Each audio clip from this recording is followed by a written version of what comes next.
అందరికీ యేసుక్రీస్తు నామంలో వందనాలండి. దేవుని యొక్క గొప్ప కృపను బట్టి, ఆయన యొక్క కంచె కాపుదలను బట్టి మన కుటుంబంలో ప్రతి ఒక్కరము క్షేమం కలిగి, ఆరోగ్యం కలిగి, మరి సజీవుల లెక్కలో ఉన్నందుకే మన కన్న తండ్రి అయిన దేవునికి స్తుతి మహిమ కలుగును కాక. ప్రేమైన దేవుని పిల్లలారా, ప్రార్థన చేసుకొని ఈరోజు వాక్యాన్ని ప్రారంభించుకుందామండి. పరిశుద్ధుడా, ప్రేమ నమ్మకము కలిగిన మా ప్రియ పరలోకపు తండ్రి, నీ ఘనమైన నామానికి వేల కొలది వందనాలు, స్తుతులు, స్తోత్రములు తండ్రి. ఇప్పటి వరకు నా తండ్రి సమస్తాన్ని దయచేసి కాచి కాపాడి సజీవుల లెక్కలో ఉంచినందుకు నా తండ్రి మీకే వందనాలు, స్తుతులు, స్తోత్రములు తండ్రి. మా కుటుంబాల చుట్టూ మీ కంచ, మీ కాపుదల, మీ కృపణించినందుకు వందనాలు తండ్రి. కుటుంబాల్లో ప్రతి ఒక్కరికి మంచి ఆరోగ్యం ఇస్తున్నందుకు వందనాలు తండ్రి. రాకపోకలందున తండ్రి క్షేమాన్ని దయచేస్తున్నందుకు మీకే వేల కొలది వందనాలు, స్తుతులు, స్తోత్రములు తండ్రి. సంఘ సహవాసంతో ఆత్మీయంగా మమ్మల్ని బలపరుస్తున్నందుకు మీకే వందనాలు, స్తుతులు, స్తోత్రములు తండ్రి. నా తండ్రి ఈ మాటలు వింటున్న ప్రతి బిడ్డని, నా తండ్రి ప్రతి కుటుంబాన్ని జ్ఞాపకం చేసుకుంటూ తండ్రి బిడ్డల జీవితాల్లో ప్రతి ఒక్క కొరతను తీసివేసిన తండ్రి సమృద్ధిని దయచేయమని వేడుకొనిచున్నాం తండ్రి. ప్రతి ఒక్క లోటుని తీసివేసిన తండ్రి, ప్రతి ఒక్క ఆటంకం నా తండ్రి, ప్రతి ఒక్క ఇబ్బందిని ఇరుకు నుంచి విడుదలను దయచేయమని బిడ్డలకు నా తండ్రి మీ పాద సన్నిధిలో వేడుకొనిచున్నాం తండ్రి. మంచి ఆరోగ్యాలు దయచేయండి తండ్రి. ఉద్యోగాల్లో సహాయం దయచేయండి తండ్రి. వ్యాపారాల్లో తోడుగా ఉండండి తండ్రి. బిడ్డలు నా తండ్రి రాకపోకల్లో కృపను అనుగ్రహించమని వేడుకొనిచున్నాం తండ్రి. మరి అలాగే నా తండ్రి ఆత్మీయంగా బలపడులాగున నా తండ్రి మీ మాటలతో మమ్మల్ని నా తండ్రి దినదినము నా తండ్రి అభివృద్ధి పరుస్తున్నందుకు నా తండ్రి దినదినము మమ్మల్ని నా తండ్రి నడిపిస్తున్నందుకు నా తండ్రి మీకే వేల కొలది వందనాలు, స్తుతులు, స్తోత్రములు తండ్రి. అటువంటి భాగ్యాన్ని దాని తండ్రి మాకు దయచేయండి తండ్రి. అటువంటి కృపను మాకు అనుగ్రహించమని వేడుకొనిచున్నాం తండ్రి. నా తండ్రి వింటున్న మాటలు విని విడిచిపెట్టే వారు కాకుండా నా తండ్రి ఆ మాటల ప్రకారము బ్రతుకులాగా మీ సహాయం దయచేయండి తండ్రి. ఆత్మీయంగా మేము ఎదుగులాగా మీ కృపను సహాయం దయచేయమని నా తండ్రి ఈ ప్రార్థన అంతయు మీ కుమారుడు మా రక్షకుడైన యేసుక్రీస్తు వారి నామంలో అడిగి పొందుకొని ఉన్నాము తండ్రి, ఆమేన్. మంచిదండి. ప్రేమైన దేవుని పిల్లారా, కొద్ది నిమిషాలు బైబిల్ గ్రంథంలో నుంచి వాక్యాన్ని ధ్యానం చేసుకుందామండి.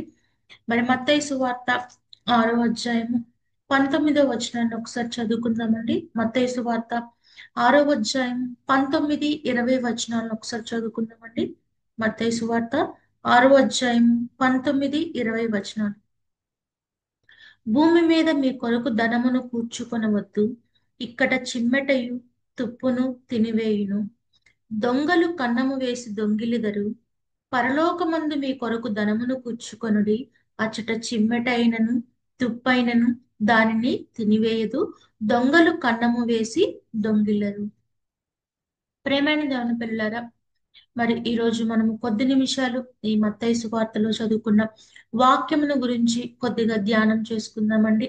మరి ఇక్కడ ఈ వాక్యాన్ని మనం చదువుకున్న వాక్యాన్ని కనుక జాగ్రత్తగా ఆలోచించినట్లయితే మనకి ఇక్కడ రెండు రకాలు మరి ధనాలు మనకు కనపడుచున్నాయండి. భూమి మీద మనము కూర్చుకునే ధనాలు అని చెప్పి, పరలోక ధనం అని చెప్పి మనకి రెండు రకాలైన ధనాలు మనకి ఇక్కడ కనపడుచున్నవి. భూమి మీద అనగా ఇహలోకపరమైన ధనము, అలాగే పరలోక ధనం అనే విషయాలు మనకి ఇక్కడ జ్ఞాపకం చేస్తున్నాడు దేవుడు.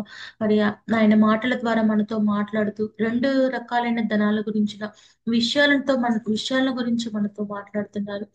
మరి ఇహలోకపరమైన ధనము, పరలోక ధనం అనే రెండు విషయాలు మనకి ఇక్కడ కనపడుతున్నాయి. ప్రేమ పిల్లల, మనం జాగ్రత్తగా కనుక మనం ఆలోచించినట్లయితే ఈ భూమి మీద మనము ప్రతిరోజు మరి ఎవరెవరు మరి వారి యొక్క ఉద్యోగాల విషయంలో కావచ్చు, వ్యాపారాల విషయంలో కావచ్చు, ఈ భూమి మీద కష్టపడుతూ ధనాన్ని సంపాదించుకుంటూ ఉంటారు.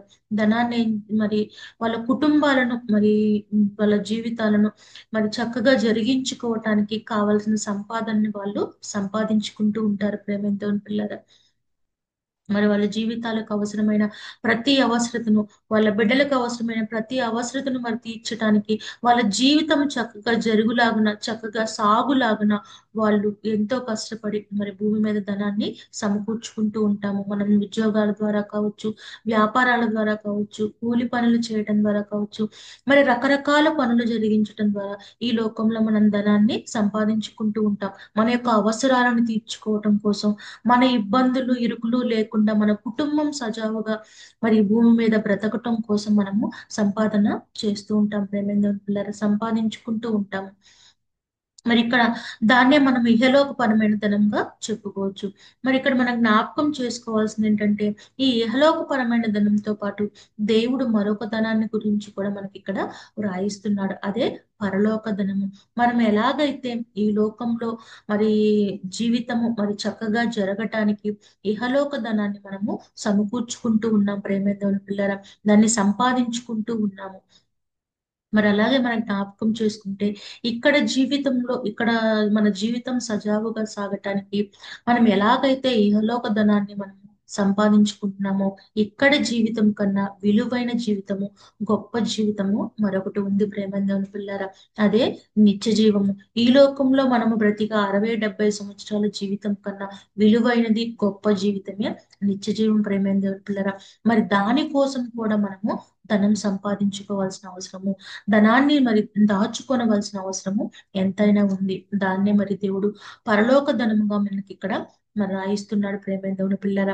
ఈ భూమి మీద బ్రతకటం కోసము మనం ఎలాగైతే మరి మన కుటుంబాల కోసము, మన బిడ్డల కోసము, ఎవరి కోసమైనా సరే మనము మన ధనాన్ని ఎలాగైతే సంపాదించుకొని మరి కుటుంబాలను జాగ్రత్తగా మరి నడిపించుకుంటూ వెళ్తున్నాము, అలాగే మనము పరలోక ధనాన్ని కూడా సంపాదించుకోవాల్సిన అవసరం ఉన్నదన్న విషయాన్ని ఈ వాక్యం ద్వారా మనము జ్ఞాపకం చేసుకోవాలి ప్రేమేంద్రుని పిల్లారా. అయితే ఇక్కడ మనం ఆలోచించవలసిన ఇంకొకటి విషయం ఏమిటంటే, ఇక్కడ ఒక మాట మనకు కనపడుతుంది. మొదటి వచనంలో 19వ వచనంలో మనం జ్ఞాపకం చేసుకున్నట్లయితే, భూమి మీద మీ కొరకు ధనము కూర్చుకొనవద్దు, ఇక్కడ చిమ్మటయు తుప్పును తినివేయును, దొంగలు కన్నము వేసి దొంగిల్లెదరు. ఈ మాటను జ్ఞాపకం చేసుకుంటే మనందరం జాగ్రత్తగా ఆలోచించవలసింది ఏంటంటే, మరి ఆ మాటను బట్టి మనం ఏమనుకుంటామంటే, అసలు భూమి మీద సంపాదించకూడదని చెప్పి దేవుడు చెప్పాడని చెప్పిన ఆలోచనకు మనము వస్తూ ఉంటాం ప్రేమేంద్రుని పిల్లరా. జాగ్రత్తగా గనక మనం ఆలోచించుకున్నట్లయితే దేవుడు భూమి మీద సంపాదించుకోవద్దన్న విషయం ఈ మాట ద్వారా మనకి అర్థమవట్లేదు ప్రేమేంద్రుని పిల్లరా. ఈ మాటను బట్టి మనము దేవుడు భూమి మీద సంపాదించుకొనవద్దు అన్నట్లుగా మనకి ఇక్కడ కనపడట్లేదండి. అక్కడ ఏమనంటే దేవుడు భూమి మీద ధనాన్ని కూర్చుకొనవద్దు అని మాత్రమే రాయటం అనేది జరిగింది. సంపాదించుకోవటం వేరు, కూర్చుకొనటం వేరు ప్రేమేంద్రుని పిల్లరా. మన జీవితాల కోసం, మన కుటుంబాల కోసము ఏది అవసరమైతే అది ఉద్యోగాలు చేసో, వ్యాపారాలు చేసో ధనాన్ని సంపాదించుకోవటం అనేది తప్పైతే కాదు. ఈ మాట ద్వారా మనం జ్ఞాపకం చేసుకోవాల్సింది, భూమి మీద ధనం సంపాదించుకోవటం తప్పు కాదు ప్రేమేంద్రుని పిల్లరా. మరి అది అవసరం ఈ భూమి మీద మనం బ్రతకటానికైనా సరే, మరి దేవుడు కార్యక్రమాలు జరిగించడానికి కూడా మరి ఈ భూమి మీద ధనం కావాలి కాబట్టి ఆ ధనాన్ని సంపాదించుకోవటము తప్పు కాదు. కానీ ఇక్కడ మనం జాగ్రత్తగా ఆలోచించవలసింది ఏమిటంటే, ఈ భూమి మీద ధనాన్ని కూర్చుకొనటం అంటే ఏంటంటే, ధనము సంపాదించటం వేరు, ఆ ధనాన్ని సంపాదించాలని చెప్పి మరి అత్యాశ పడి మరి మరి మరి అణుచుకోవటం అనేది లేకుండా, ఒక తృప్తి అనేది లేకుండా, ఒక ఆశకు హద్దు అనేది లేకుండా, మరి ఆ ఆశను మరి మీరి మనము సంపాదించుకుంటూ దాన్ని కూర్చుకోవాలన్న ఆలోచన కలిగి ఉండటం తప్పనే విషయం ఈ మాటని బట్టి మనకి అర్థమవుతుంది ప్రేమేంద్రుని పిల్లరా. కానీ ఈ మాటను చదువుకున్నప్పుడు మనము ధనాన్ని సంపాదించుకోకూడదన్న ఆలోచనకి, ధనాన్ని అసలు సంపాదించడమే తప్పు అన్న ఆలోచనకు మనము వెళ్ళిపోకూడదు. కానీ ఆ మాటను మనం జ్ఞాపకం చేసుకుంటే ప్రసంగి గ్రంథంలో చూసుకోవచ్చండి. ప్రసంగి గ్రంథము 5వ అధ్యాయంలో చూసుకుందామండి. ప్రసంగి గ్రంథము 5వ అధ్యాయము 19వ వచనంలో చూసుకుందాం. 19వ వచనంలో చూసుకున్నట్లయితే, మరియు దేవుడు ఒకనికి ధనధాన్య సమృద్ధినిచ్చి దాని యందు తన భాగమును అనుభవించుటకును, అన్నపానములు పుచ్చుకొనుటకును, తన కష్టార్జితమందు సంతోషించుటకును వీలు కలుగ చేసినడలా అతనికి ఆ స్థితి దేవుని ఆశీర్వాదం వల్ల కలిగినదనుకొనవలెను. ఇక్కడ ఒక మాట కనపడుతుంది ఏంటంటే, ఒక వ్యక్తి ధనధాన్య సమృద్ధి ఇచ్చి అతనికి అతను సంపాదించిన దాన్ని అతను అనుభవించడం ద్వారా మరి అవన్నీ అతను కలిగి ఉండడం వల్ల అది దేవుని యొక్క ఆశీర్వాదం అని చెప్పి అనుకొనమని చెప్పి ఈ వాక్యం ద్వారా మనకి అర్థమవుతుంది. ప్రేమ దేవుని పిల్లరా, అనగా సంపాదించుకోవటం అనేది తప్పు కాదు. దేవుని యొక్క ఆశీర్వాదం వల్ల మనం ధనం సంపాదించుకునే అవకాశం కలుగుతుంది. కుటుంబాల్లో ప్రతిదీ సమృద్ధిని కలిగి దాన్ని అనుభవించే స్థితి ఈ దేవుడు కూడా మనకు దయచేస్తాడు. ప్రేమ దేవుని పిల్లరా, మన యొక్క ప్రవర్తనను బట్టి, మన యొక్క నడవడికను బట్టి, మన యొక్క ప్రార్థనా జీవితాన్ని బట్టి దేవుడు ప్రతిదీ మనకు సమృద్ధిగా ఆశీర్వాదకరంగా దయచేశాడు. కాబట్టి సంపాదించుకోవటం అనేది తప్పు కాదు, కానీ ఆ సంపాదించుకోవటం అనే విషయంలో మన యొక్క ప్రవర్తన, మన యొక్క ఆలోచన ఎలా ఉండాలనేది జ్ఞాపకం చేసుకోవాలి. ప్రేమ పిల్లలు, ఒక తృప్తి అనేది లేకుండా, మరొక ఆశకు హద్దు అనేది లేకుండా, అదొక వ్యసనం లాగా అది మారిపోయినట్లయితే, దాని ధనాన్ని సమకూర్చుకోవాలి, కూర్చుకోవాలని చెప్పి అదొక వ్యసనం లాగా మారిపోవటం అనేది, ఆశకు తృప్తి అనేది లేకపోవటం అనేది, మరి ఆ తృప్తి అనేది లేకపోవటం అనే విషయమే మరి కరెక్ట్ కాదనే మాటను మనము జ్ఞాపకం చేసుకోవచ్చు. ప్రేమిందుకున్నారా, అదే మాటను జ్ఞాపకం చేసుకుంటే ఇదే ప్రసంగి గ్రంథము 5వ అధ్యాయము 10వ వచనంలో మనకు కనపడుతుందండి. ద్రవ్యమునపేక్షించువాడు ద్రవ్యము చేత తృప్తి నొందడు, ధన సమృద్ధిని అపేక్షించువాడు దాని చేత తృప్తి నొందడు. దాన్ని అపేక్షించటం, ఆశించటం, దాన్ని కోరుకోవటం, అది కావాలని చెప్పి అదే పనిగా మరి ఒక వ్యసనం లాగా దాన్ని, ధనాన్ని కూర్చుకోవటం అనేది, మరి దాని వల్ల అతను సంతృప్తి పొందటం అనేది ఉన్నదనే మాట ఇక్కడ మనకి కనపడుతుంది. ప్రేమేంద్రులారా, అది వ్యర్థం అనే మాట కూడా మనకి ఇక్కడ కనపడుతుంది. కాబట్టి మరి మత్తయి సువార్తలో మనం చదువుకున్న వాక్యాన్ని జ్ఞాపకం చేసుకున్నట్లయితే, భూమి మీద ధనాన్ని కూర్చుకొనవద్దని చెప్పి దేవుడు మనకు రాయించి ఇచ్చాడు. ప్రేమేంద్రులారా, అనగా భూమి మీద ధనం సంపాదించుకోకూడదని కాదు, మరి ఉద్యోగాలు, వ్యాపారాలు ఇవేమి చేసుకోకూడదని కాదు, కానీ ఒక ఆశకు హద్దు అనేది లేకుండా అదే పనిగా, అదే ఆపేక్షగా, మరి అదే వ్యసనం లాగా మన ధనాన్ని కూర్చుకునే పని, దాచుకునే పని మీదుగా ఉంటున్న దాని మాటకి ఈ మాటను మనము వాడుకోవచ్చు. ప్రేమేంద్ర, ఆ మాటకు మనం దీన్ని అనువదించుకున్నట్లయితే కరెక్ట్ గా సరిపోతుంది. మరి అలా అదే పనిగా ఆశ కలిగి ధనాన్ని భూమి మీద కూర్చుకుంటాం అనేది మరి కరెక్ట్ కాదనే మాట ఈ వాక్యాన్ని బట్టి మనకు అర్థమవుతుంది. ప్రేమేంద్ర పిల్లరా, అంతేకాదు కానీ ఇంకా మనం జ్ఞాపకం చేసుకున్నట్లయితే, మరి మనము అనేక సార్లు మనం అనుకుంటూ ఉంటాము, మనం వచ్చేటప్పుడు ఏం తీసుకోము, వెళ్ళేటప్పుడు కూడా ఏమి తీసుకొని పోము, ఈ భూమి మీద మనం సంపాదించిందంతా వ్యర్థమే, మరి దాన్ని కూర్చుకున్నదంతా వ్యర్థమే అని చెప్పి మనము మాట్లాడుకుంటూ ఉంటామండి. మరి ఆ మాటను మనం జ్ఞాపకం చేసుకుంటే అది నిజమే. ఈ భూమి మీదకు మనము మరి వచ్చి సంపాదించుకున్నది అంతయు కూడా మరి ఈ భూమి మీద మన యొక్క అవసరాలకు, మన యొక్క జీవితాలను మెరుగుపరుచుకోవడానికి, మన జీవితాలను సజావుగా కొనసాగించుకోవడానికి దాన్ని వాడుకుంటాం. కానీ అది ఆ ధనాన్ని కానీ, ధనం అంటే మన డబ్బును కానీ, బంగారాన్ని కానీ, ఆస్తుల్ని కానీ, వేటిని కూడా మనం చనిపోయిన తర్వాత వాటిని తీసుకెళ్ళలేం. ప్రేమేంద్ర పిల్లలు, ఈ మాట అంత ఖచ్చితము మనందరికీ తెలుసు. ప్రేమేంద్ర పిల్లల, చనిపోయాక మనం ఏమి పట్టుకొని పోలేమన్న మాటను మనము జ్ఞాపకం చేసుకుంటూ ఉంటాం. ఇది ఎవరైనా మరి ఖచ్చితంగా ఒప్పుకోవాల్సిన విషయం. చనిపోయిన తర్వాత మనం భూమి మీద ఉన్నదాన్ని దేన్ని పట్టుకొని వెళ్ళలేం. ప్రేమ పిల్లర, అయితే చనిపోయిన తర్వాత కూడా మనం తీసుకెళ్ళగలిగిన ధనం, అంటే మనము కలిగి ఉండగలిగిన ధనం ఏదైనా ఉందంటే అది పరలోక ధనం. ప్రేమ పిల్లారా, మరి ఈ భూమి మీద ఉన్నప్పుడే మనము పరలోక ధనాన్ని కూర్చుకోవాలి. ఈ భూమి మీద మనం ముందు చెప్పుకున్నట్టు మన ఉద్యోగాల ద్వారా, వ్యాపారాల ద్వారా కుటుంబాన్ని పోషించుకోవటానికి ఏ ధనాన్ని అయితే సంపాదిస్తామో, ఏ ఆస్తులనైతే మనం కూర్చుకొని పోగు చేసుకుంటామో, దేవుడు మాట రాయించినట్టు తుప్పు, చిమ్మట, దొంగల కన్న వేసి దొంగటి ఇవన్నీ ఉంటాయి.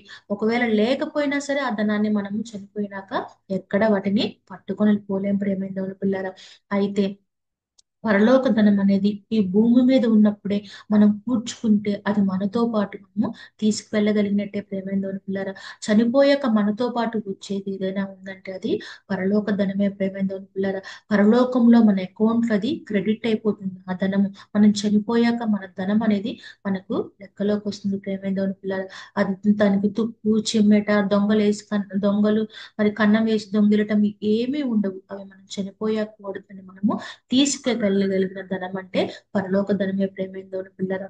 ఈ లోకంలో ఉన్నప్పుడు మన జీవితాలు సజావుగా మరి జరగటానికి మరి ఉద్యోగాలు చేసుకోవచ్చు, వ్యాపారాలు చేసుకోవచ్చు, ఇవన్నీ చేసుకొని మనం ధనాన్ని సంపాదించుకొని మన కుటుంబాన్ని సజావుగా జరిగించుకోవచ్చు ప్రేమేందో పిల్లరా. ఇది ఎంత ముఖ్యమో దానికన్నా ప్రాముఖ్యమైనది ఏమిటంటే పరలోక ధనాన్ని సంపాదించుకోవటం ప్రేమేందో పిల్లరా. ఈ లోకంలో ఉన్న ఈ జీవితానికి ఈ సంపాదన ఎంత మరి మనకి అవసరమో దానికన్నా మరి ముఖ్యమైనది, దానికన్నా విలువైన జీవితం, నిత్య జీవాన్ని మనం పొందాలంటే ఖచ్చితంగా పరలోక ధనాన్ని సమకూర్చుకోవాలి ప్రేమేందో పిల్లరా. మనం చనిపోయాక మనతో పాటు తీసుకెళ్లేది, మనతో పాటు వచ్చేది, మన అకౌంట్ లో ఉన్నదంటే ఆ పరలోక ధనమే ప్రేమేందో పిల్లరా. ఇక్కడ సంపాదించినవన్నీ ఇక్కడే విడిచిపెడతామేమో కానీ మనతో పాటు మన అకౌంట్ లో ఉండేది మాత్రం పరలోక ధనమే ప్రేమేందో పిల్లరా. ఆ జీవితానికి, అక్కడ జీవితానికి ఆ ధనము చాలా అవసరము. ఈ లోకంలో ఏం కష్టాలు పడకూడదని, ఏం ఇబ్బందులు పడకూడదని, కుటుంబాలన్నీ చక్కగా ఉండాలని ఎంత ఆలోచిస్తామో, రూపాయి రూపాయి కూడబెట్టుకొని జాగ్రత్తగా ఎక్కువ ఖర్చు చేస్తే మన అవసరాలకు ఏమైనా సరిపోవేమో అని చెప్పి సేవింగ్స్ కానీ ఖర్చులకి ఇంతని, సేవింగ్స్ కి ఇంతని ఎంత జాగ్రత్తగా ధనాన్ని దాచిపెట్టుకుంటామో మరి దీనికన్నా విలువైన జీవితమైన పరలోకం కోసం కూడా అంతే జాగ్రత్తగా ధనాన్ని మనము దాచిపెట్టుకోవాలి ప్రేమేందో పిల్లరా. ఆ ధనాన్ని మనం తర్వాత ఆ జీవితము వచ్చాక సంపాదించుకుంటాం అనటానికి వీలు లేదు ప్రేమేందేవుని పిల్లలు. అది సంపాదించుకొని ఈ భూమి మీద ఉన్నప్పుడు దాన్ని సంపాదించుకుంటేనే అది మనకు అక్కడ అకౌంట్ లో ఉంటుంది. మనం ఆ జీవితాన్ని పొందగలం ప్రేమేందేవుని పిల్లరా. మనం విలువైన నిత్య జీవాన్ని మరి చక్కగా మనం పొందగలగాలంటే ఖచ్చితంగా మనం పరలోక ధనాన్ని సంపాదించుకోవాలి. మరి దానిని బట్టే మనకి ఈ మాటలను బట్టి ఈ రెండు వచనాల్లో ఉన్న ఇహలోక ధనం, భూమి మీద మరి కూర్చుకుంటున్న ధనం, పరలోక ధనం విషయాల యొక్క జ్ఞాపకం అనేది మనము అర్థం చేసుకోవాలి ప్రేమేందో పిల్లారా. మరి ఒక వారంలో మనం పరలోక ధనం ఎలా కూర్చుకోవాలనేది, ఎలా మనం పరలోక ధనాన్ని సమకూర్చుకోవాలనే విషయాన్ని మనం జ్ఞాపకం చేసుకుందామండి. మరి ఈ వారం అయితే మరి ఈ వాక్యాన్ని బట్టి మనం జ్ఞాపకం చేసుకోవాల్సింది, మరి ఈ లోకంలో ధనము సంపాదించుకోవటం తప్పు కాదు. ఉద్యోగాలు చేసుకోవటం, వ్యాపారాల ద్వారా ఏదో ఒక పని ద్వారా ధనాన్ని సంపాదించుకోవటం తప్పు కాదు. కానీ దానిని అదే పనిగా కూర్చుకోవాలని చెప్పి ఆలోచన కలిగి ఉండటం అది కరెక్ట్ కాదన్న విషయం ఈ వాక్యం ద్వారా మనకి అర్థమవుతుంది ప్రేమే దేవుడు పిల్లలు. అంతేకాదు కానీ ఈ లోక జీవితం కోసం మనం ధనం సంపాదించుకోవటము మన జీవితాలకు ఎంత అవసరమో దానికైనా విలువైన మరి పరలోక రాజ్యం కోసం, నిత్య జీవం కోసం ధనాన్ని సంపాదించుకోవడం అంతకన్నా ప్రాముఖ్యమైన విషయం. అటువంటి ఆలోచనను మనం ఈ లోకంలో ఎలాగైతే మరి ఇహలోక ధనం కోసం ప్రతిదీ ప్లాన్ చేసుకొని జాగ్రత్తగా ఎలాగైతే మనం ఈ లోక ధనం కోసం మనం కష్టపడి సంపాదించుకుంటామో అంతకన్నా గొప్ప ప్లానింగ్ కలిగి, ఆలోచన కలిగి, కార్యక్రమాలు జరిగించి, పని జరిగించి పరలోక ధనాన్ని మనం అందరము కూడా సమకూర్చుకొని చనిపోయాక మనతో పాటుగా ఉండి ఆ ధనాన్ని మనం మరి ఎక్కువగా సమకూర్చుకునే వాళ్ళుగా ప్రతి ఒక్కరము ఉండాలని ప్రేమతో కోరుకుంటూ ఈ మాటలు ముగిస్తున్నానండి. ఇంకా ఎవరైనా ఈ జూడిత్ సిజిసి ఛానల్ సబ్స్క్రైబ్ చేసుకున్నట్లయితే ఈ ఛానల్ ని సబ్స్క్రైబ్ చేసుకోవాల్సిందిగా ప్రేమతో కోరుకుంటున్నామండి. అలాగే మీ బంధువులకి, స్నేహితులకి, మీకు తెలిసిన వాళ్ళందరికీ కూడా ఈ మెసేజెస్ అన్నిటినీ షేర్ చేసి వాళ్ళు కూడా ఆత్మీయంగా ఎదుగులాగున మీ వంతు మరి పనిని మీరు జరిగిస్తారని ప్రేమతో కోరుకుంటున్నామండి. అందరికీ వందనం.